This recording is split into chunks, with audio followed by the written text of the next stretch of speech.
Good morning, everybody, and welcome to Radio Wall Street.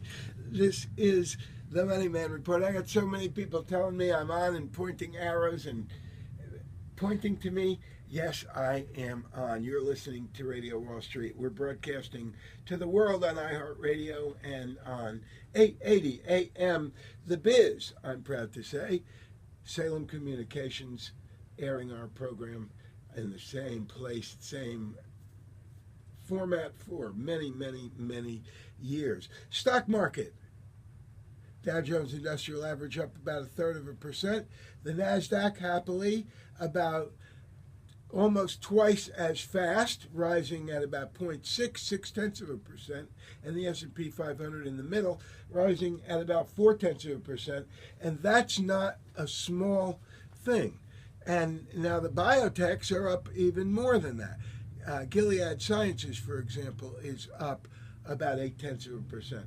Now, you understand what is happening here. There's a major transition.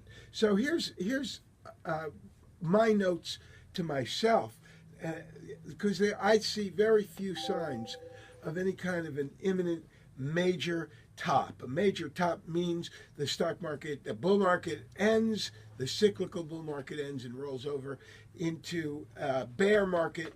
That happens gradually, but it starts with things that haven't started yet.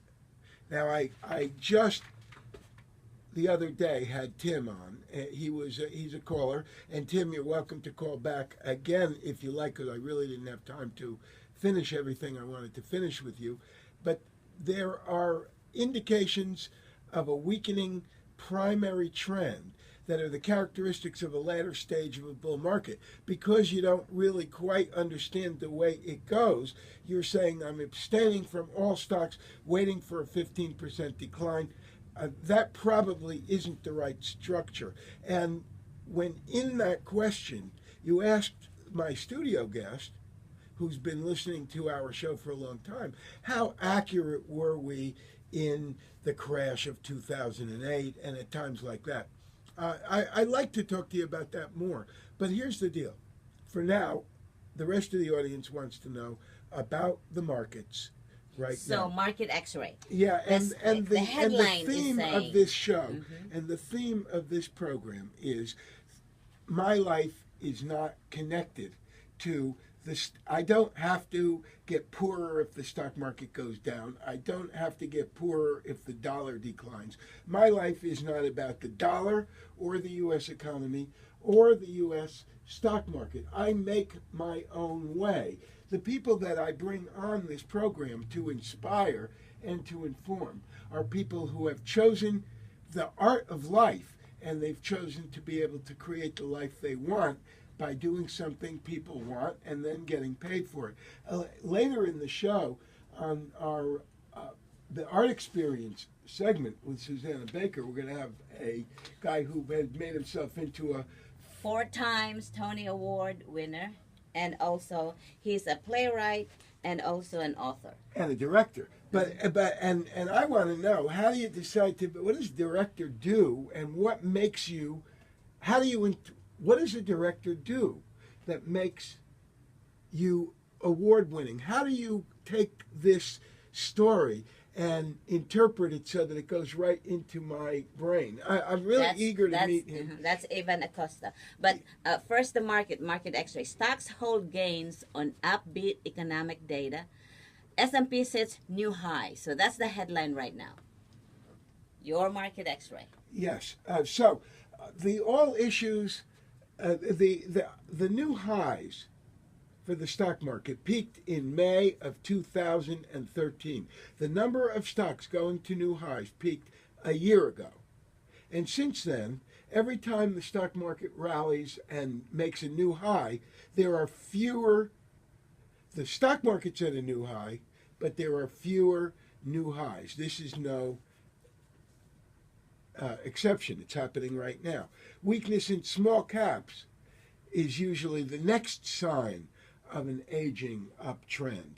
And in the inner circle tomorrow night, I'm going to show you shocking progression of how the small companies have started, how we're leading and we're well, they should in a normal growing market be leading. So are you saying They should, the because future? they get more, because first of all they're cheaper. You're buying profits at a cheaper price. Secondly, as the economy opens up and financing becomes available, they benefit from it disproportionately. So in a recovering market, they lead, but now they aren't leading, and that's important. But when we come back, I'm gonna have a conversation. I'm going to share with you a conversation I had with one of the most famous investors of our time, Jim Rogers, from Singapore. I'll share that with you when we come back. This is the Money Man Report. Do not touch that dial.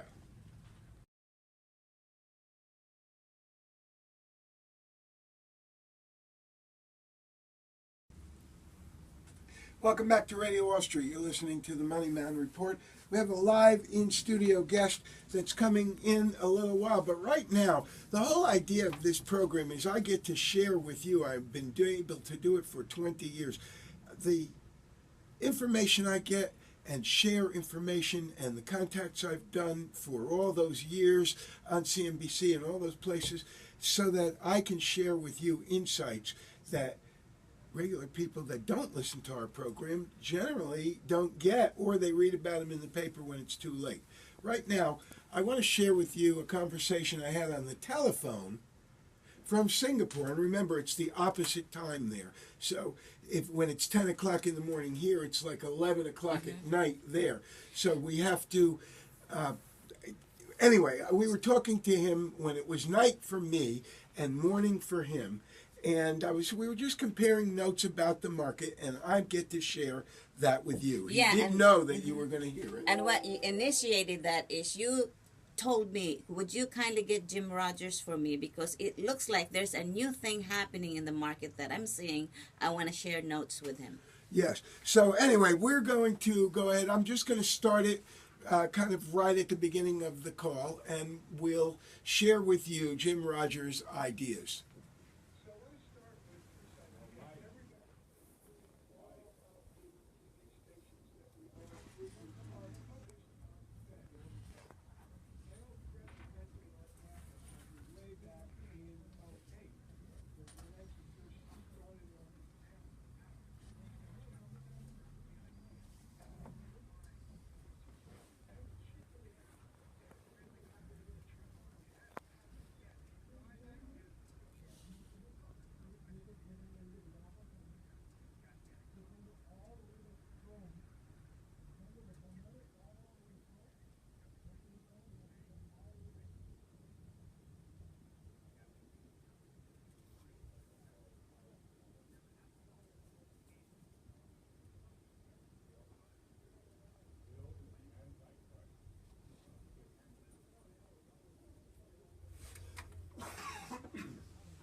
All right, we're going to take a little break here, and we're going to be back with Jim Rogers right after this. The name of this show today, the subject of this show today, is how do you create the life you want, regardless of the madness that's going on around you or the beauty that's going on around you. It's all about you. Jim Rogers managed to retire from being a hedge fund guy at age 38. Why is he living in Singapore? Because he knows that this is the century that everything's going to happen in Asia. Last century, it was about America. The previous century, it was about England. We'll be right back right after this. The Money Man Report continues.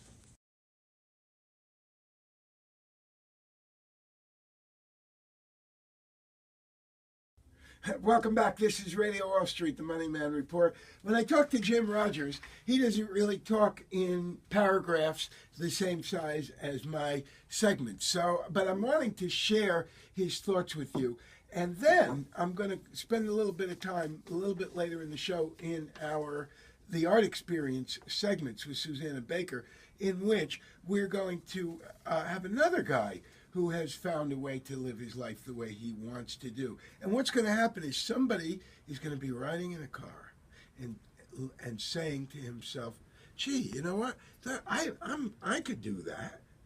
And that's what's going to happen. We're going to have another person living his life the way he wants to be, making himself the person that he wants. Let's go right back into Jim Rogers, who I interrupted in mid-sentence just a couple of minutes ago.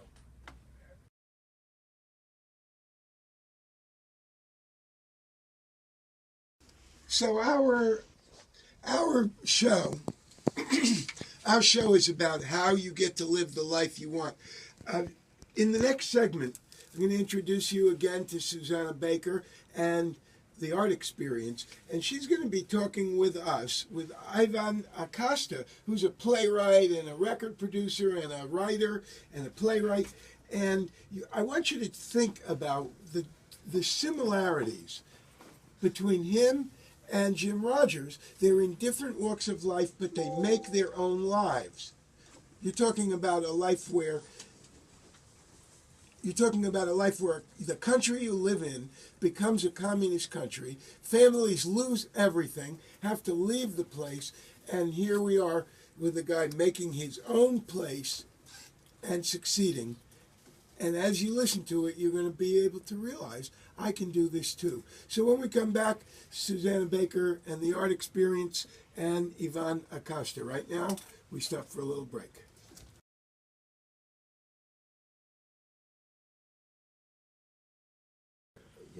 Welcome back to Radio Wall Street. This is the Money Man Report. So now I'm going to introduce you to Susanna Baker, and we do the Art Experience here as a feature of my program. And you know why? Because I can.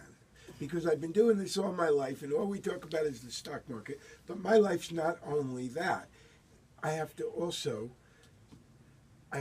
feed other parts of my life. Otherwise, I can't even be good at the stock market. So let me introduce you right now to Susanna Baker and the Art Experience. Good morning, everyone. Good morning, Dan and Alicia. I am so happy to be here on Tuesday morning. Good morning, Art Talk listeners. And I have a unique, wonderful, I'm honored to have him today at the studio, Ivan Acosta. He's a playwright. He's a filmmaker. He is also runs Latin jazz concerts, also in TV advertising. And his story, like Dan had begun before the commercial break, started, he was born in Santiago, Cuba, and he came with his parents to the United States.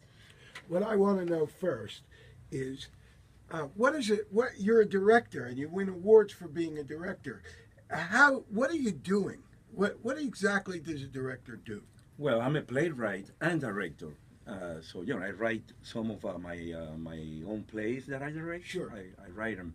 So the director has the responsibility of putting together everything, not only the cast, the actors and the actresses, but also the set, the decoration, the production.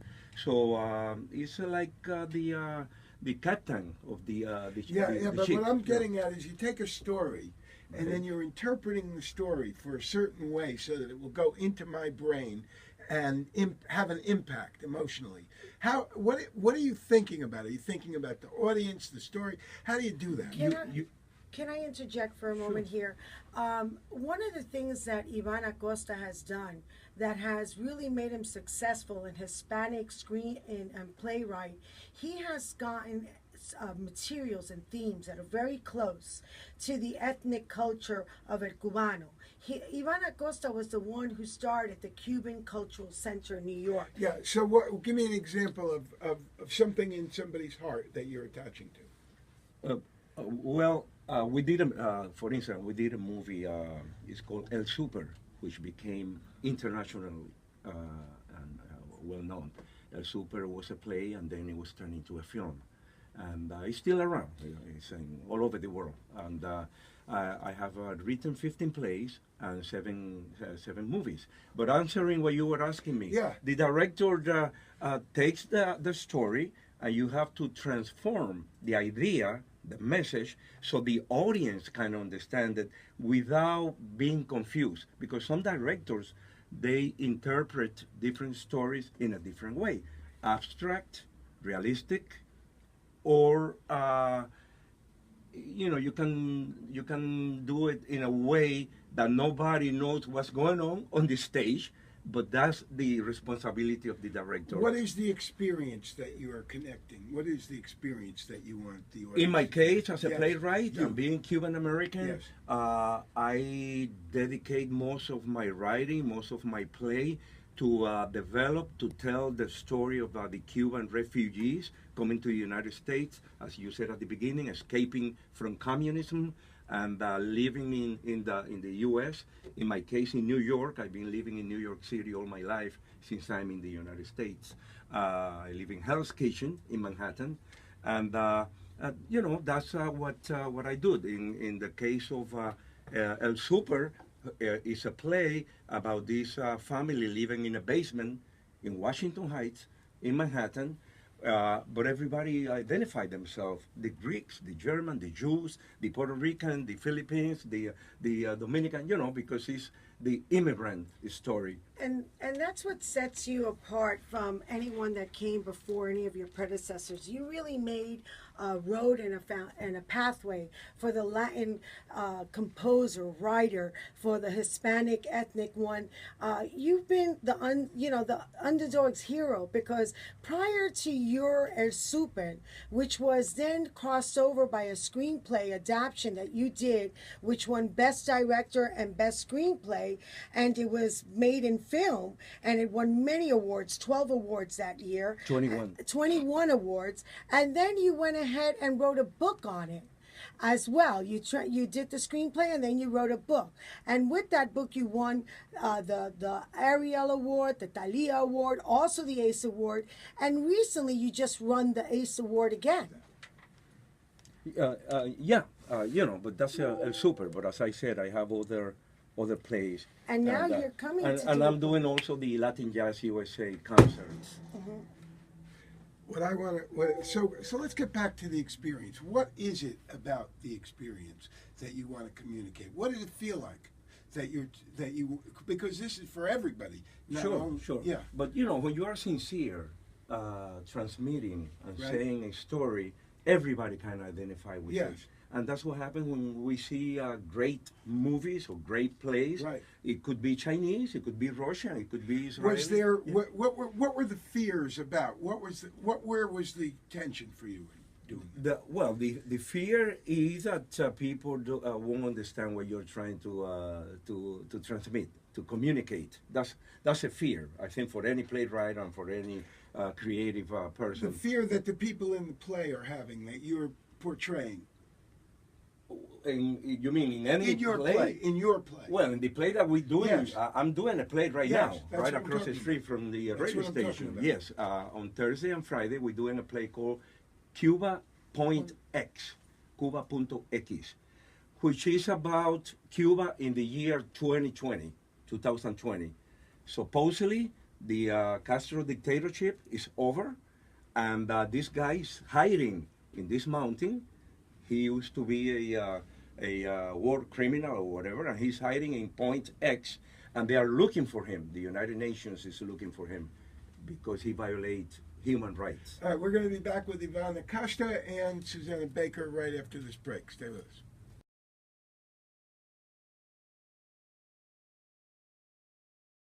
We're having so much fun here in the studio with Ivan Acosta that we almost don't have time to come back to the show. But please continue exactly what you were saying right now. What I was saying is that in my case, when I'm writing something, when I'm creating something, if I'm satisfied, personally satisfied, then I think that people, because I'm very simple, people are going to be satisfied also. They're going to understand and to identify themselves with the message that I'm trying to communicate. And what was that in that play that you're talking about? Where people, it's post Castro Cuba, they're up there. What am I going to get when I walk out of there? It's going to be in my unconscious. Well, it's entertainment. It's fictional. We're talking about the year 2020, right. And this guy supposedly was a Castro officer, and he abused human rights in Cuba, and now he's hiding in this mountain, and the United Nations, the Human Rights Committee, is looking for him because he violates. So it's very symbolic. In this guy, we are representing the whole system, the whole totalitarian Castro's dictatorship, in this guy. And there is a lady with him that she represents the oppressed country, the people of Cuba. And the young guy that is looking for him represents the new generation that wants to do justice. Which definitely is for all symbolic the what's here. Right. And I wanted to ask you, when you came up with Cuba.x, when did you decide you wanted to do this play? Because I know in your desk, many people must send you manuscripts, and you must be creatively thinking in a process what I'm going to do next. When did you create Cuba.x, and why did you choose that route? I wrote it in 2010, and I was presented in New York City at the Producers Club Theater, which is in the Times Square area. And that's when we won the ACE Award, the OLA Award, the ATI Award in New York. Now, a year and a half later, we're being invited to bring it. But the play was premiered in 2011 in New York City. In 2011, yes. where you won your And ACE. I wrote it in 2010. What made you want to write that play? What was it, just to bring in the young, the old, with the characters you just mentioned? It was something that you want to... You know how art is. You can be a painter, you can be an architect, you can be a designer, and ideas come to you, and you develop it. I understand you're also writing a book called Cuban Song, A Cuban Song in My Heart. I love that title. Yeah. Now, Cuban Song in My Heart, what is that book is going It's to a be book all with about? 280 old Cuban LP cover from the 50s, Wow. and 80 stories that I wrote, and each short story is linked either to a song, to a singer, to an orchestra, to a composer. So it's a coffee table book, beautiful in color, with all these beautiful Perez Prado, the King of Mambo LP, you name it. And it's a very interesting book. Is it out Hopefully, yet? no, it's coming out in November this year. Yeah. Awesome. Yeah. And go ahead, Dan. Yeah, I just wanted to ask you, this is a show about people becoming what they want to be, How which do is you exactly create what a you're life doing. of your own? Yeah, how did you do that in the first place? What was it about your ideas, or how did you get yourself to be where people could embrace your work? What made you want to become a playwright? I What have was the- always, since I was 5, 6 years old, I always was inclined and attracted to the arts. And then writing? when I left Cuba, I went to the Army. I became a paratrooper in the United States Army. And then I you didn't went go to Vietnam, London. but I'm a Vietnam War era veteran. And then when I got out of the army, I went to study at NYU. Yeah. And that's where I studied film and some theater. And then I started doing theater and working as a By social the way, worker. I was a Marine in the same time, and I went to Really? NYU. Oh. I went to NYU when I got out. Wow. Look at that. Look at that. I am from the Philippines, and Oh. I can relate what you're talking about, the immigrants and how they're feeling adjustments and all of that. So for the people that are following you with all the work that you've done all these years, so it really doesn't matter what country you're from. If they understood you, the way you bring them into your thinking process, you be one of the few writer that they follow, because Sure. you really envision how do they react and live the first time they land and forward. Yeah, I think any art form, as I mentioned before, architecture. You see a building that attracts your attention. Say, wow, what a beautiful building! And there are buildings that you pass by and you don't even look at it anymore. And the same thing is with literature or with music. There are millions of songs, but you remember a few only. And you're You know? really good, Ivan, also to talking about music. You have brought some of the treasures and jewels of Cuba, like Candido. Candido, You yes. did a He's huge, 93 years old now. yeah, and you did a huge musical documentary in New York with him and his life, and bringing back his music and opening up that platform for younger generations to really understand their roots and their music and where it all comes from. And so people like you that write down these stories, whether it's about freedom and the flight of freedom from oppression, coming from Cuba, from Oriental, coming here, you're definitely an unsung hero for all the Cuban population. And also, like Alicia said, to every single immigrant that comes here and knows all these obstacles, you went and you got your own financial, not only financial, but just your own freedom as an artist. By writing and putting down these stories and creating a format that then created it bigger and bigger, and it just resonated onto film. And But now, you and I are Americans who were Right. born here, and we constantly have the world changing around us. And you've had Susanna Baker. One of these days, we're just going to talk about her. Fascinating girl, but she's had the rug pulled out from under her and had to create a new life. This is not only about Cubans or Filipinos. This is about human beings who have to make their own life, and the world around them changes, and then you have to make it into the life you want. I agree, 100%. And when you have someone who can write in story form and then adapt a screenplay and even take it into your music, it's just amazing. So I'm really honored to have you, Ivana. Talk about the The event Cuba, that you're doing. Cuba.x, it was invited by whom? It will be presented Thursday and Friday. This Thursday, May 29 and Friday 30th, right here across the street in the Miami-Dade County In Miami Auditorium. Beach. Right, In no, no, Miami-Dade County Auditorium. County, Yeah. Right across the street. Yeah, remember from us. there's people listening all over the world who. Oh, Miami. Yeah. Miami, Right. Florida. Miami, Yes. Florida, yeah, right. In Exactly. Flagler and 29th Avenue, in the center of Miami, Across the Florida. Yes.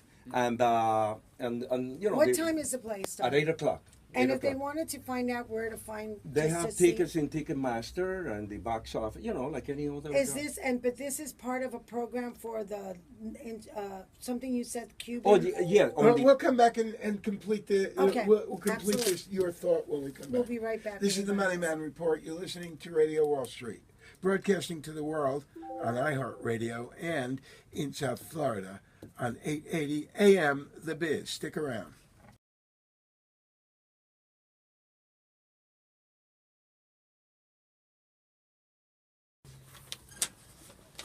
Welcome back to Radio Wall Street. This is the Money Man Report, and I'm Dan Frischberg, and we're speaking to Ivan Acosta, who's becoming our friend, although he's one of the most successful playwrights there is. If somebody's listening to us right now, we were just talking about Susanna writing a play. If somebody really wants to communicate, what would you tell them to do? and then we want to make You sure need we to- have enough What, time. like, I think what Dan's saying is, if someone wanted to write a play, what steps? What would they do? What would be the? Well, first of all, you must have a certain talent. It's like if I want to become an investor, I just can't jump into it. I have to learn Right. a little. And if you have that little talent, then you should start writing, and don't be afraid. Write and show it to friends, to teachers, to colleagues, to other playwrights, directors, and they will, if they are friends and sincere, they will tell you, change this, or it's too long, or I can't understand what is the play about, but you have to write and keep on writing and writing and writing, and that's the best way to become either a playwright or a screenwriter or a novelist. You have to write. You have Now, to are there work. other roads to creating to publishing a book? How is that different from doing a play? Nowadays it's publishing a play? easier, because there's so many publishing companies now through the internet, and before you publish a book and you have to have 5,000 copies on boxes in a warehouse or in the basement of your house. Now you only have 200 copies. If you sell them, you order 200 more. It's book on demand. You don't have to have a stock of books on the warehouse. So you come from the old school where you really had to pay everything for yourself, right? Yeah, well, some of the plays that I have written and are published, I was lucky to find an editorial house to publish it for me. But nowadays, let's say that you have a book, you publish 200 copies. Now, And if you sell them, you order 200 more and 200 more. You know what I mean? That's It's great. not like before. So that you how to jump it into film and stage. well, that's from what I there. wanted to ask you. I wanted to ask you, in the Super, okay, how did it become onto the film? Did somebody go see your play? How did that happen? Well, being a filmmaker myself, when I write a play, all my plays are always very cinematographic in the way that is structured. So if you are a film director and you read the play, it's easier for you to visualize it as a film, So when I wrote El Super, I have a friend. He's a well-known Cuban-American film director, Leon Ichazo, and he came to see the play, and he said, Ivan, why don't we make an independent film? Let's raise some money. So they went ahead and raised $300,000 back in 1979. $300,000 then is $1 million now, and the place is based of this family in a basement. So what they did was take it from the stage to a real basement, and it was very easy to film because everything, 90% of the movie takes place inside the house, So it was So the budgeting costs. exactly, Right. So like this play, Cuba.x, if you want to film it, it would be very easy because it's only 3 actors, an actress and 2 actors, and it's on a mountain. So you don't have to use 500 extras. And notice these little practical things that a guy with experience knows to do to make his job easy. You're thinking ahead. You could write a story that involved explosions and flying around in airplanes, and it would cost you a fortune. And you want your life to be simple, so you figure out a great story in a simple place that you don't have to have a lot of. So it's doable. Yeah, At exactly. first, he designed it that it has to be cinematographic, that so the director can actually translate it from there to there with less cost. Exactly. Yes. I can't wait to see the play. I will be there on Thursday night. Great. I'm looking very forward And by to the way, seeing. the place is in Spanish, but it would have Subtitle. the big English subtitle that they subtitles. do in the opera house. Yes. They have the English subtitles. Awesome. I'm Yes. going to be there. I can't wait to see it. And most of all, I can't wait to get my coffee book to buy Oh, Cuban songs from my heart. I'm looking so forward to we'll that. do a presentation and we bring 2 copies to my new Oh, friends here. awesome. And Lovely. we'll bring them Yes. back on the show Yes. with the new thing. I And would maybe love even to do play it, a yes. song. I would love to do it. And I yeah, love so the logistics now. Where do people go to find you? yeah, now they like you. They want to. Even if they never heard of you, they want to hear more. So where do Well, they go? you know, Ivana I'm Costa. public. I'm in the yellow book. Ivana Costa. My number is not a secret number, or Latin Jazz USA Latin Jazz at USA. gmail.com. Latin Jazz USA at gmail.com. That's my Yes. and as she said, you go in Google and you see. You Google Ivana you know, Costa. I'm not hiding. ACOSTA. Very easy to Will- find me. Yeah, you'll find Yes. everything in images and all the wonderful works that you have given for our generations to come. The legacy lives through your hand and writing through your pen, the inspiration, and your wonderful stories Okay. will always live on. Thank Close you, it up Ivana one Costa. more time. Where do people to the show? Where can they find it? Cuba.x at the Miami-Dade County Auditorium in Miami on Flagler and 29th Avenue, Thursday and Friday night. Cuba.x by Ivana Costa. We'll be back tomorrow morning with more Jim Rogers, and I have a conversation from Singapore about your financial life with the great investor Jim Rogers. We'll continue it tomorrow morning. For now, have a wonderful rest of the day. Thank you, Alicia. Thank you, Ivana Costa. Thank you, you. Susanna Baker. And How do the you beautiful create a Alicia. life And of thank your you, own? Rolly. Thank you, Rolly, in the studio. And thank you, Valerie, for taking our video, which you can find where? At the Money Man live on the air. What's that? The Facebook. Facebook.com. Money Man live on the air. Something new with a video of this show. All And about- Susanna See you Baker? tomorrow. And well, no, let's leave it right now. Money Man live on the air on Facebook.com. Gotta go. See you tomorrow.